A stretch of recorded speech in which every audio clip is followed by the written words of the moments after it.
Sa Re Ga Ma Pa little champion season 5ல கடந்த வாரம் நடந்த லெஜண்ட் சுற்றுல அபிஷேகோட பெர்ஃபார்மன்ஸை பார்த்துட்டு சிங்கர் ஸ்ரீனிவாஸ் கொடுத்துடைய கமெண்ட்ஸ் ஒட்டுமொத்த சரிகமபா அரங்கத்தையும் அதிர வச்சிருக்கு அப்படின்னே சொல்லலாம். ஒரு வாரமும் ஒரு தீம் அடிப்படையில் ஒரு சுற்று அடிப்படையில் போட்டியாளர்கள் பாடி வந்துட்டு இருக்காங்க.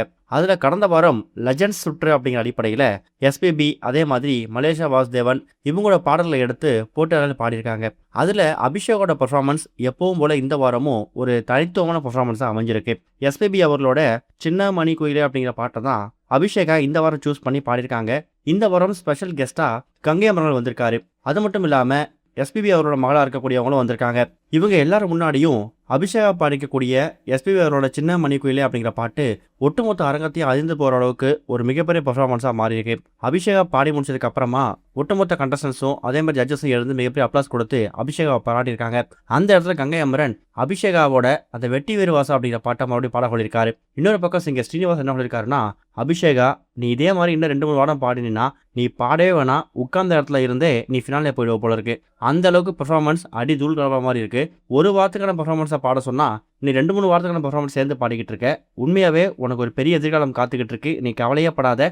இந்த சரிகமபால டாப் 10ல நீ வர்றதுக்கான எல்லா ஒரு கெப்பாசிட்டியும் உனக்கு இருக்கு அப்படிங்கிற மாதிரி பாராட்டி தள்ளியிருக்காரு. அதுக்கப்புறமா சின்ன மணி கோயிலை பாட்டை திரும்ப பாட சொல்லி கேட்டிருக்காராம். அபிஷேகாவோட இந்த ஒரு பெர்ஃபார்மன்ஸை பார்த்துட்டு அவங்க அம்மா கிட்ட அபிஷேகா வீட்டில் எதுவும் ப்ராக்டிஸ் பண்ணுறாளா இல்லை இங்கே மட்டும் தான் ப்ராக்டிஸ் பண்ணுறாளா அப்படின்னு கேட்கும்போது அவங்க அம்மா என்ன சொல்கிறாங்கன்னா, வீட்டுக்கு போகிற டைம் கரெக்டாக இருக்கும் சார், படிக்கிறதுக்கு ஸ்கூல் போகிறதுக்கு கரெக்டாக இருக்குது. இங்கே வந்ததுக்கப்புறம் தான் பாட்டை பற்றியும் நினைப்பே வரும். இங்கே இருக்கக்கூடியவங்க கற்றுக் கொடுக்குறவங்க அந்த பாட்டை வச்சுக்கிட்டு இந்த அளவுக்கு முன்னேறி வந்திருக்கா அப்படிங்கிற மாதிரி அவங்க அம்மா ரொம்ப சந்தோஷமாக தெரிவிச்சிருக்காங்களாம். அதுக்கப்புறம் சிங்கர் ஸ்ரீனிவாஸ், நீ கவலையப்படாத அபிஷேகா, உன்னோட உழைப்புக்கேற்ற ஒரு நல்ல ஒரு அங்கீகாரம் உன்னை தேடி வரப்போகுது.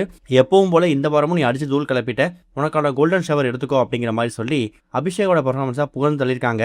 இதை பற்றி நீங்கள் என்ன நினைக்கிறீங்க அப்படி கருத்துக்களை மறக்காம கமெண்ட்ல மென்ஷன் பண்ணுங்க. இது ஒரு பக்கம் இருக்க, த்ரிஷா இப்போ 4வது முறையாக ஒரு பிரபலமான ஹீரோ கூட சேர்ந்து நடிக்க போகிறது அப்படிங்கிறது இப்போ கன்ஃபார்ம் ஆயிருக்கு. தமிழ் சினிமாவில் ஒரு 22 வருஷத்துக்கு மேலே ஒரு பிரபலமான நடிகை வளம் வரக்கூடியவங்க தான் நடிகை த்ரிஷா. இவங்க நடிப்பில் கருப்பு திரைப்படம் மே 14ஆம் தேதி ரிலீஸ் ஆக போகுது. அதை தொடர்ந்து ராம், விஸ்வம்பரா இது மாதிரி பல படங்களில் இவங்க கைவசம் இருக்கு. த்ரிஷா எந்த ஒரு திரைப்படத்தையும் கமிட் செய்யாததால இவங்க திரையுலகத்தை விட்டு விலகிட்டாங்க. கூடிய சீக்கிரம் இவங்களுக்கு திருமணம் அப்படிங்கிற மாதிரி பல வார்த்தைகளும் பரவுச்சு. ஆனால் அதுக்கு முற்றுப்புள்ளி வைக்கிற வகையில் த்ரிஷா ஒரு பதிவு வெளியிட்டிருக்காங்க. அதுக்கப்புறம் தான் அந்த பேச்சு அப்படியே மூழ்கி இருக்கு. இந்த நிலையில் த்ரிஷா அடுத்து நடிக்க போற ஒரு புதிய திரைப்படத்துக்கான அப்டேட் இப்போ கிடைச்சிருக்குதான். தில்ராஜு தயாரிப்பு உருவாக்கூடிய திரைப்படத்தில் நடிகர் சித்தார்த் கூட த்ரிஷா நடிக்க போறாங்க அப்படிங்கிறது கன்ஃபார்ம் ஆயிருக்கு. இவங்க 2 பேரும் முதல் முறையா ஆயுத எழுத்து திரைப்படம் நடிச்சிருக்காங்க. அதுக்கப்புறம் தெலுங்குல ஒரு படமும் அரண்மனை 2 படத்தில் நடிச்சிருக்காங்க. இப்போ 4வது முறையா இந்த கூட்டணி மறுபடியும் உருவாக போகுது. இதுவரைக்கும் கனெக்டிங் டிவிக்கு சப்ஸ்கிரைப் பண்ணனா மறக்காம சப்ஸ்கிரைப் பண்ணிக்கங்க. உடனடி அப்டேட்ஸ் பெறுவதற்கு நோட்டிஃபிகேஷன் பெல்லையும் கிளிக் பண்ணிக்கங்க.